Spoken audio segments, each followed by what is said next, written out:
Well, if she falls, it's on camera.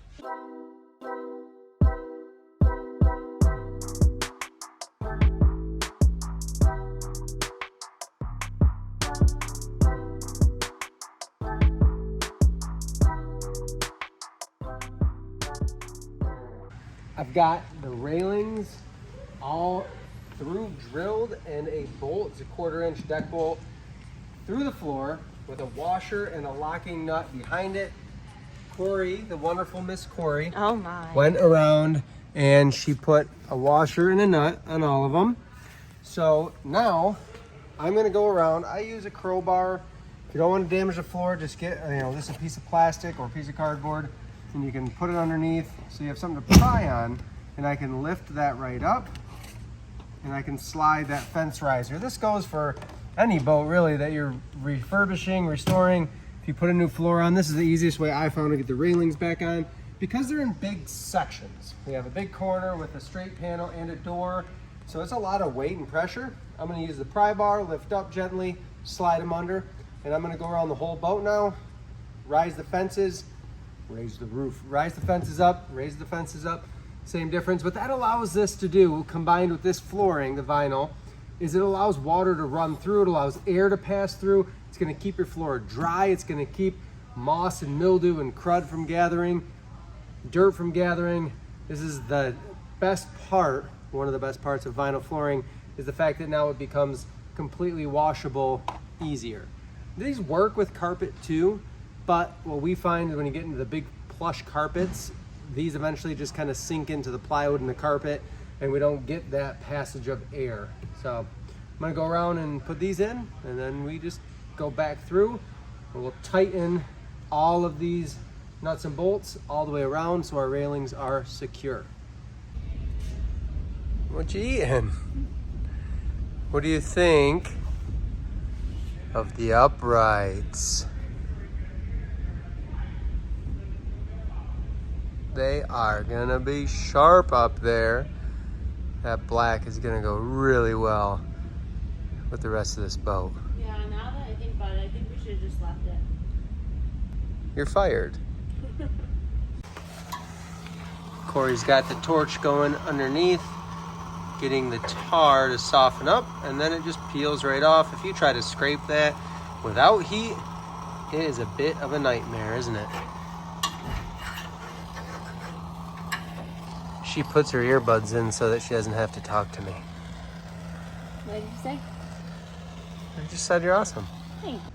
Hi. I'm going to put a deck on the top deck. We're gonna do an underlayment. What would you call that? Headliner. We're gonna do a headliner. So we got to staple that. You have to staple that to the bottom, and then we are going to put the vinyl floor, which is the same, matches the boat, which is the teak flooring. Yeah. Here we go. This is what you would put underneath a seat. So it is marine grade still. It's not going to get sun. It's going to get minimal elements being on the underside. So we're going to go ahead and we're going to staple it on flush to the edge. And then we'll trim around, run staples, try to get it as nice and tight as possible.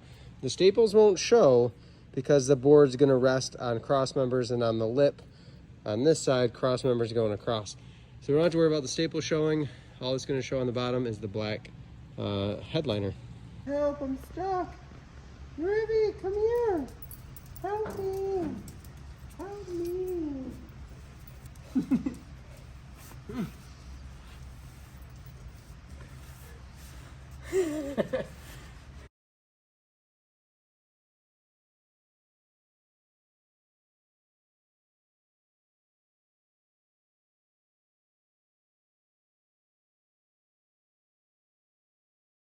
So it took us 1,400 hours, but we finished the top deck.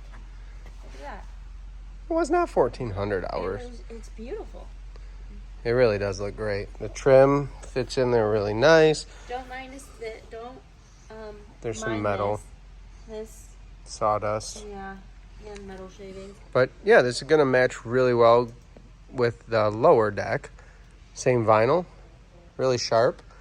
So now we've got to put the second upright up front. It's lucky for us on 8 foot from this back post to the front. My plan is get these two bolted in. We're gonna come over top with the upper deck on the high-low. We're gonna get it bolted, at least clamped, if not bolted, to these two. Then we can size up the other side. We'll put the other uprights on there, but what it's gonna do is this and this upright, you can't see it yet, it's not up there, is going to square up the whole upper deck to line up the other side. So that's where we're gonna go. I climbed up on this one already and it was good.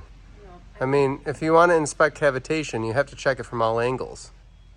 Well, if she falls, it's on camera. But yeah, so now with 4 of them, it's going to be plenty of strength. That was impressive. Really strong, really solid, and she's really strong and solid too. The way they built this upper deck, not to ramble on too long, but the way they built this upper deck, it's so light. They really made the plywood tie into the structure. So if you're doing a boat like this, don't be afraid, because they used as thin of aluminum as possible on this to make it light, because the old uprights right there were really light. So it's going to be a great combo to go with the new wood, re-strengthen that upper deck, and the thicker, more solid stanchions. What you got, Riv? Yeah, I think they should have been orange too. I think the upright should have been orange. Dang it all. Do you think that we made that for you, Riv?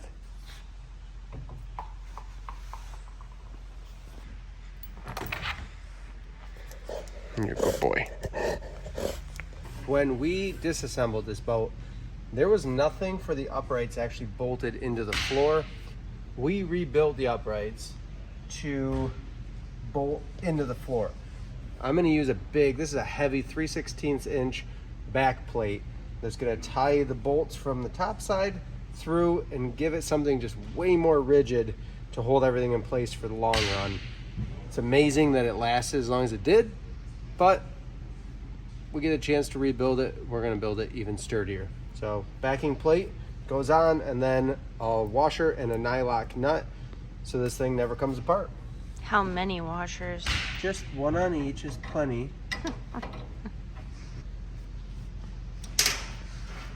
If you look at a standard pontoon, you have all sorts of room to work on it.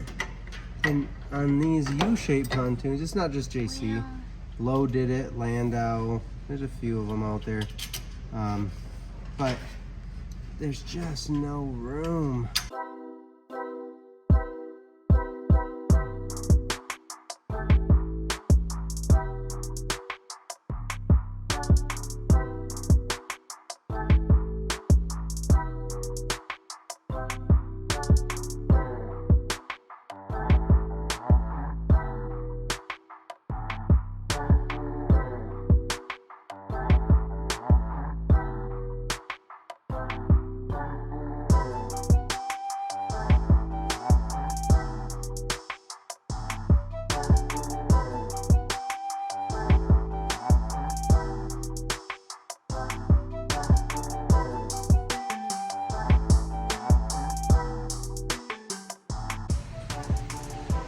Get a look at that.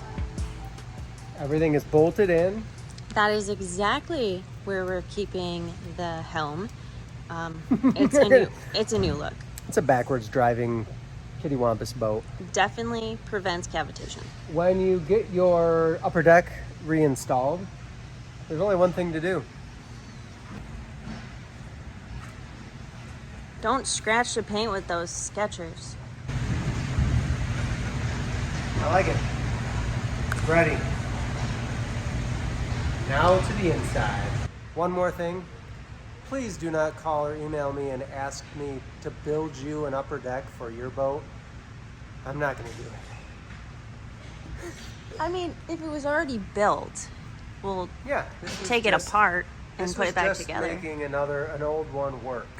I'm not building any new ones. I like where your head's at, but I'm not your guy.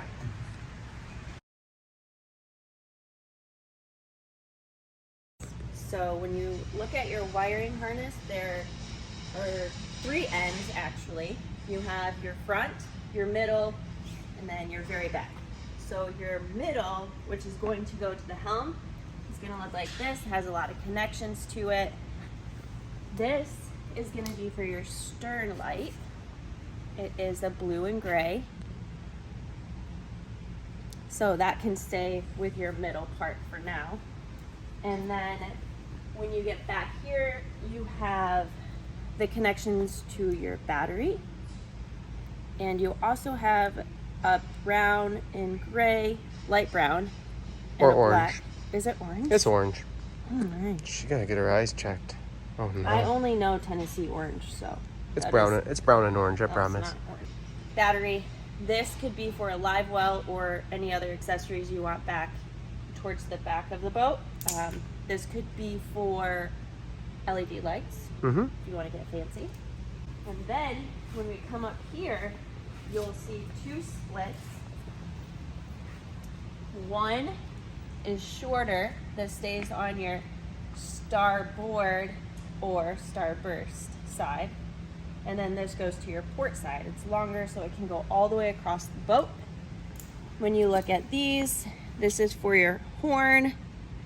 This is for a light, Docking light. a docking Gray light. with black. Docking light. That's what I'm here for. And then this is for your nav light. So that's gray with and green. And then you have your three negative Grounds. grounds, which if you look ever so closely, Mm-hmm. these two are smaller and this one's a little bit thicker. The thicker one is meant to go with your horn. Because that's a lot of draw all at once, the thicker ground is best to go there. Yeah. So what's your steps? We're going to put everything, we're going to bring it back to the middle, start under the console, and then we're going to run the back all the way to the back, and then we'll run the front all the way to the front, and then over to the other side of the boat. And because I have little arms, that's my job. There are underneath here, if you can see, you can kind of see the light coming through those holes right up in here. That's where everything's going to run through. They have little grommets in them, but that's the only place to chase wires. An earplug. River was curious about it too. But this will just hang out draped over the side of the boat for now. But this will correspond to pontoonstuff.com switch panels when they have them back in stock. They're starting, I think, soon. Or you can tie this into an Amazon switch panel or other switch panel of your like or liking. We've done that. We have videos on that too. Here she goes. You've ordered all of your furniture. You've got your flooring down. What's the first step? I've got some tips for you to get you started to make the most of your furniture and the whole process. Where I start, if you come on in with me, this is a double decker, but whether you have these uprights or not, you've got doors, you've got places where you need furniture to fit. I always start by getting my console in. My console is screwed into the floor.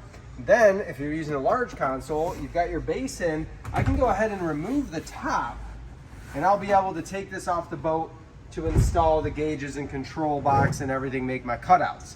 Once my console is in, now I get a floor plan layout of where everything else can go. In terms of the back benches, we're gonna go ahead and fit in our corner seat first. I'll get that snugged into place, and I'll go ahead and run my screws to hold that base to the floor. Then I'll fill in my outside, and as you can see, I go ahead, I don't put the bottom cushion on yet, the butt cushion, but I have attached the back cushion, so when I squeeze everything together, my bases and everything will fit per that back cushion. The butt cushion will then install no problem, as long as your bases and back cushions line up. As we come to the front of the boat, every boat's a little different on the shape of the corners.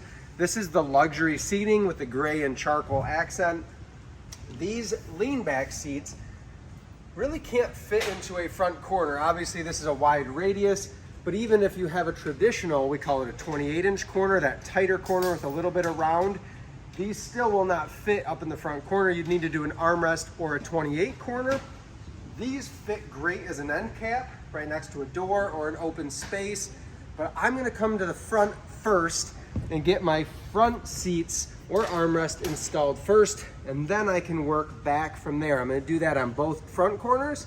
Then I'll fill in this 38 bench, screw that to the floor. Then I'll bring in my luxury lean back and I'll screw that in. I'll do the same on this side. Then all my furniture is in. Before I put the butt cushions on, I'll run my electrical for LEDs, speakers, etc. That's how I approach beginning to bring things back to life on a pontoon after I get the floor and railings back in. Do you like these luxury seats? You can use our unique link and our 5% off coupon code. Save you a few $100 on a full set of furniture like this. 5% off at checkout. Just enter Tom's Toons at pontoonstuff.com. It saves you money and it helps us out as a channel. I've got my seats screwed down, my bases to the floor. The butt cushions are not on yet, but I'm gonna go through now. This is a 10-inch subwoofer, Wet Sounds. So it's an open air subwoofer, meaning I don't have to build a box for it. So that can mount right into the console here. I've got that hole traced out. Then I'm gonna go ahead and punch a hole in each of those, or cut it out for the speakers. We're doing black speakers in this boat, all Rockville stuff, just preferred by the customer or asked for by the customer. Those are not white, they're actually black speakers. So those are 6 inches or 6.5. They'll go up front. And then we have the wakeboard tower speakers that will tie in to the upper deck. So we'll have to look at what the brackets look like for that. I'm gonna have to make something that bolts up there, but not a big deal.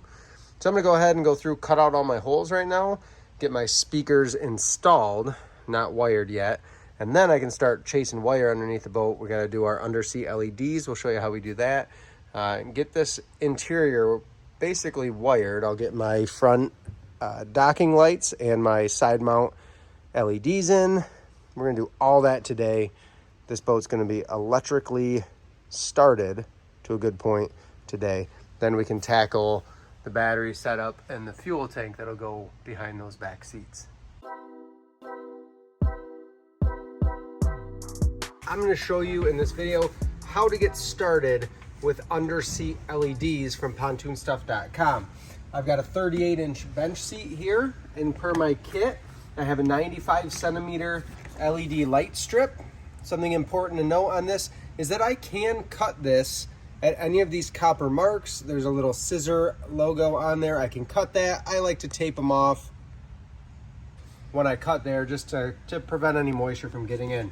But this is a self-sealed, self-contained strip of LEDs right here, nice and bright. This is a blue tint. And then you're gonna also get a corresponding strip. This is a 3M adhesive, so it's a peel and stick track system. And this light strip is actually gonna press right in, and it will fit in there for the life of the light strip. On these seat bases, I prefer to install the strip against the bottom of the toe kick, so it's sitting vertically here rather than going up against the toe kick. And I'll show you why. That's because I'm gonna go ahead and peel and stick this, and I'm gonna leave a little bit of space at this lean back, because this end piece, I wanna leave space for that to stick out. But I'm gonna get right underneath here, and I'm gonna stick this to the wall of the seat base. I run my finger along it with some pressure, and this will stick. We've installed these on boats just like this, and they'll last a little while, but with the rotomolded seat base, there's a little bit of porousness to it, and it doesn't, even with a nice clean new seat base, it doesn't always stick for the long run. So we like to add just a couple, and this one's just gonna be 2 screws. These are a teeny little 1/2 inch flat head. It's a little Phillips head stainless screw. And I'm gonna go ahead with this already stuck in place.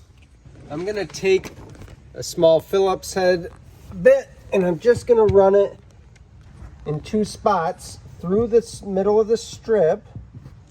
So if you look underneath there, I'm in the middle of the strip. I'm just gonna sink it in, and into the seat base. And I'm just gonna snug it in, doesn't have to go crazy tight. Do another one here.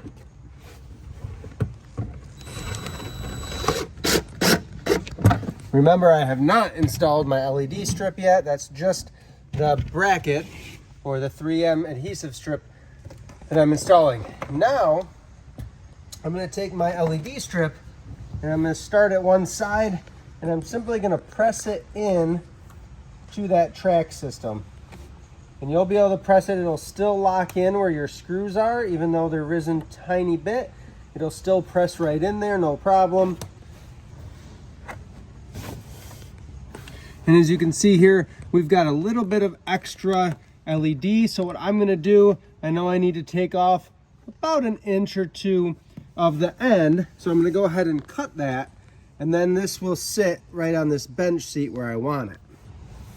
And you could absolutely leave it wrapped in there, especially if you're doing another LED. We tend to do the benches and that gives a nice aisleway lit up. But I'm gonna go ahead and cut this and then I'll just wrap some electrical tape on the end to keep it dry. Scissors will work. I just have some wire cutters and I'm gonna cut right on the line between those copper inserts. I got a nice clean cut there, and I'm gonna do is just give it a little cap of electrical tape. Pinch that down and just cut off the excess. One place not to skimp is on your electrical tape. Now I can slide this strip back where I want it, and that gives me the fit that I was looking for. Our last couple steps here, I'm gonna take a small drill bit, 3/16 or 1/4 inch. Take this off so you can see inside. What I'm gonna do, I've already looked underneath the boat. This is important. I've looked underneath the boat. There's a cross member that runs just in front of the seat. So I'm gonna go ahead and drill a hole into the seat base, and then I'll go through the seat base and the floor down through the plywood to give me the chance to run that wire under the boat. I've also looked across the boat. I'm gonna do a LED strip on this 55-inch bench, and what I'm gonna do there is I can run my red wires together and my black wires together, red being positive or power, black being ground. I can run those two together under the boat and back to a switch, and that can be powered for my front LEDs. I could tie it in for the entire interior LEDs, but we can share this little red wire and this black wire, combining 2 lights, so we only have 1 run of wire back to the switch panel. That's the easy way to do it, but I gotta drill this first and then run it down through the floor.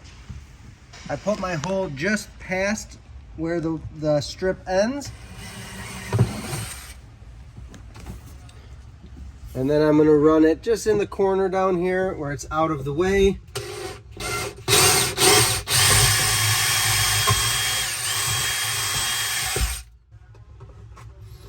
I run my wires in, and there's plenty of length there.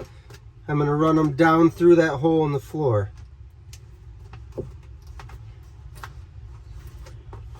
And we could add silicone to that hole just to help hold everything in place and prevent water from splashing up.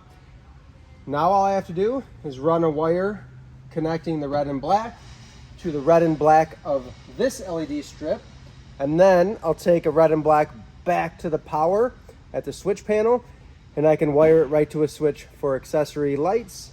I could tie this into the Pontoon Stuff harness, but I've already used all my wires up front, being the headlights and the navigation lights and the horn. So I'm gonna run a separate wire, just a positive and negative 2-in-1 strand, red and black, and we'll run 16 gauge to power them both back to the switch, and I can still wire it into one of those accessory switch panels or one of those pigtails that's hanging from the switch panel. It is important to note that you will need to file down these screws. They're going to come through a little bit, even just being little 1/2-inch screws. So keep that in mind. You're going to need to file those down so you're not catching anything. And you can file them right flush with the seat base so you don't have to worry about getting scratched or any life jackets getting caught on them. easy step with a metal file to smooth that out.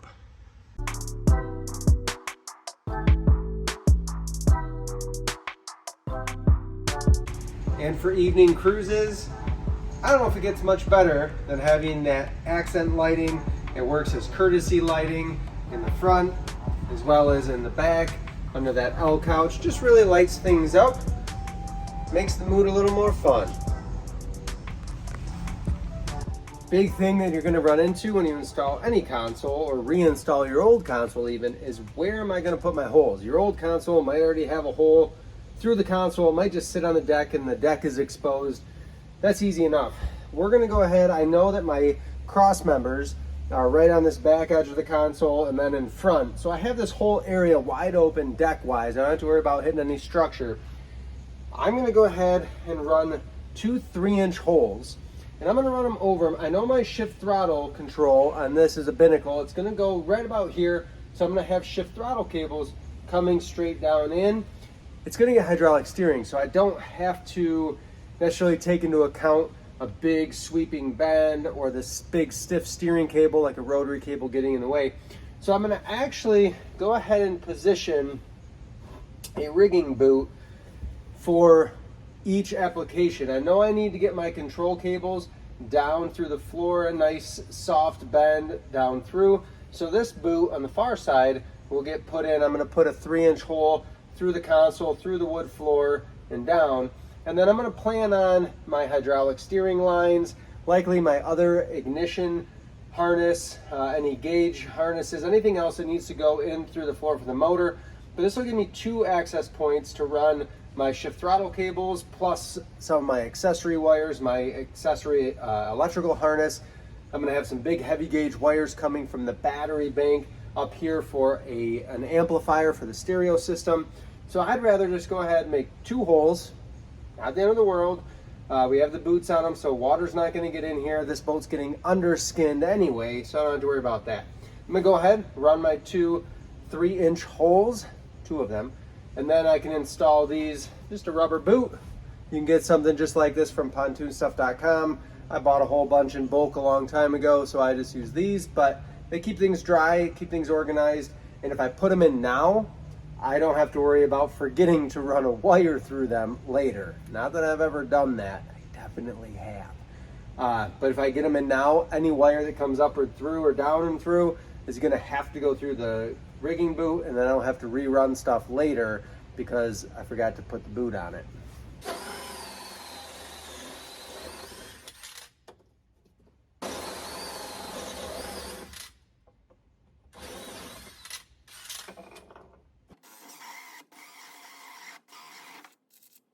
One of our local marinas reached out a while back and they asked about if they could drill right through vinyl floor on a pontoon because they were repowering it or adding a new motor. Cool thing about this material, this is that teak vinyl. You might get a hair of fraying on the edges, but nothing major. Nothing can catch and run like carpet. So keep that in mind. You can go ahead and drill right into this. You can cut this with a hole saw. It's glued to that wood really well, so it's always nice to see that adhesion took place really well with the glue and the vinyl. I'm gonna go ahead and punch this second hole and then install my boot. I've got 16 gauge marine wire. I could probably get away with 18 gauge for these LEDs, but 16, always better off running heavier gauge from your power source, terminating at a smaller gauge wire on the accessory. So those wires are probably 18 or 20 gauge on the actual LEDs, but I am going to jump 2 of them together. So I'm going to go ahead and overkill it with 16 gauge. Can't hurt anything, a little more gauge wire. So I'm going to go ahead and run this down. I'll push it up to the front and then we can tie it into those 2 wires. I'll have to jump this port to the starboard with 18 gauge connecting those 2 LEDs, and then the 16 gauge will drive power to that connection. And then I'll do the same thing. I'll run 16 gauge straight back, and the rear LEDs, because they come in that L couch, I have the wires running down right next to each other, so I can just do 1 junction there. I start my wire just like this. and then I set it somewhere that I can pull, and my wire spool can just spin as it comes down through. So right there, it'll spin in place, and I can pull wire down through.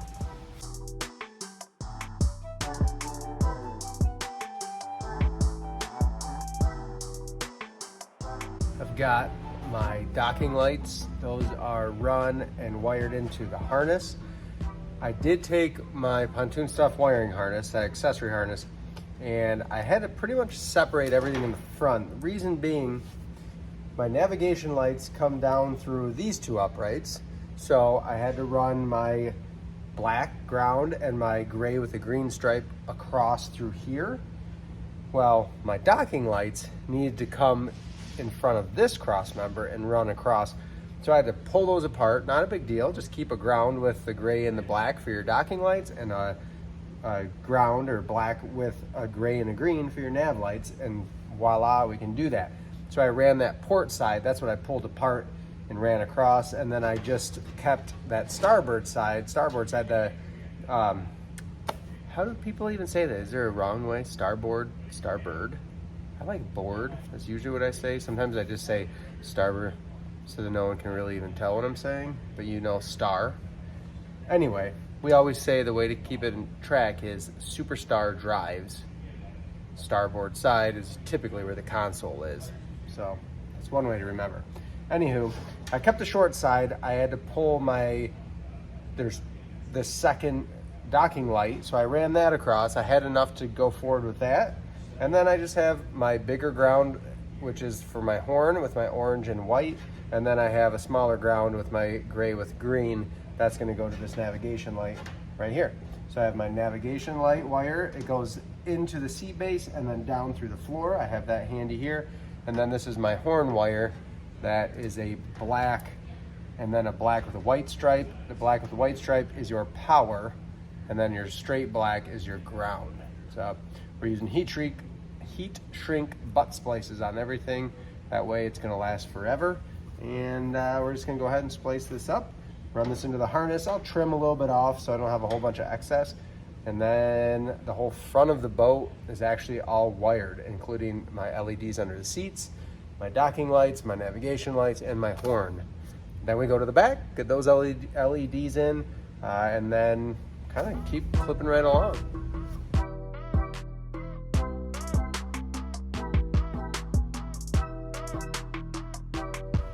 So that's what your horn wires are gonna look like.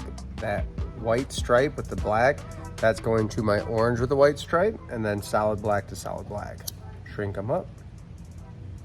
When I heat shrink with the lighter, I try to keep just the blue part of the flame on the heat shrink tube, and I try not to go onto the wire. You can actually shrink it, I don't know if you can see that well, but I can shrink it from the middle and work my way out. And that way it can shrink down without burning my wire. That's if you get too aggressive, where the wire goes into, or the sheeting goes into the butt splice, or the heat shrink butt splice, that's where you can burn your wire. But there's no char on there, it looks good, it's nice and tight. There's glue in there that's gonna activate too, and that's gonna help seal everything off. You'll notice that, or if you touch it too soon, it hurts because that glue gets hot. Do the same process for these wires and then my navigation light, and then it's time to jump to the back and get those LEDs wired in. We're gonna do this series of videos of my frequently asked questions, some whiteboard topics where I can draw things, explain things without having to have a boat on hand to show it. I'm gonna put a link in here, hopefully as soon as this video posts, and it's gonna be the breakdown of how that DC, direct current, works on a boat, where we have a power and a ground, and the way we can tie those in together from switches into accessories. So that should pop up right now, that link, and go watch that video. Short and sweet, how this all works. Give you a better idea to watch that before you wire your boat. Here's a friendly reminder that if you don't like tight spaces, working underneath pontoons and tritoons might not be for you. About as tight of a fit as it gets. That's what we do. Speaker wire time. Watching the master at work. We've got our holes cut for our speakers. Everything's looking good. Just time to run some wire. So we drop the spool down in with the wire going down through the floor. Then you can pull as much as you need and that spool just keeps spinning and feeds you more wire. So it looks like we're gonna have a little excess because we pulled a bunch out, but we'll run it back to the console, give ourselves I usually leave a healthy 4 or 5 feet to get to the stereo head unit. And we'll label each one. This will be front left, then the next one we'll do front right, and then rear left, rear right. Label those wires, then you can splice them in when you're ready to install the head unit.